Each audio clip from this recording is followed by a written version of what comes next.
செங்கல்ல இருந்து சுண்ணாம்பு வரைக்கும் கஸ்டமருக்கு நாம தானே கேரண்டி. கான்ட்ராக்டர் குமார் மாதிரி ஆளுங்களுக்கு தான் ஜிபிஆரின் டிஎம்டி கம்பிகள். காங்கிரஸ் எம்பி ராகுல் காந்தி 2 தொகுதிகளில் போட்டியிடுவதை விமர்சித்த பிரதமர் நரேந்திர மோடிக்கு காங்கிரஸ் தலைவர் மல்லிகார்ஜுன கார்கே பதிலடி கொடுத்துள்ளார். மக்களவை தேர்தலில் கேரள மாநிலம் வயநாடு தொகுதியில் போட்டியிட்டுள்ள ராகுல் காந்தி 2வது தொகுதியாக தாம் வழக்கமாக போட்டியிடும் அமேதி தொகுதிக்கு பதிலாக ரேபரேலியில் போட்டியிடுகிறார்.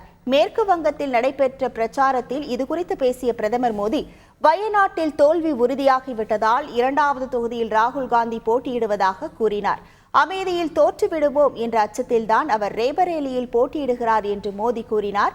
இதுகுறித்து கருத்து தெரிவித்த காங்கிரஸ் தலைவர் மல்லிகார்ஜுன கார்கே, பிரதமர் மோடி தனது கண்ணியத்தை விட்டுவிட்டு சிறு பிரச்சனைகளை பற்றி பேசுகிறார் என்று கூறினார். பாஜக மூத்த தலைவர்களான அத்வானி, வாஜ்பாய் ஆகியோர் 2 தொகுதிகளில் போட்டியிடவில்லையா? பிரதமர் மோடியே 2 தொகுதிகளில் போட்டியிடவில்லையா என்றும் அவர் கேள்வி எழுப்பினார்.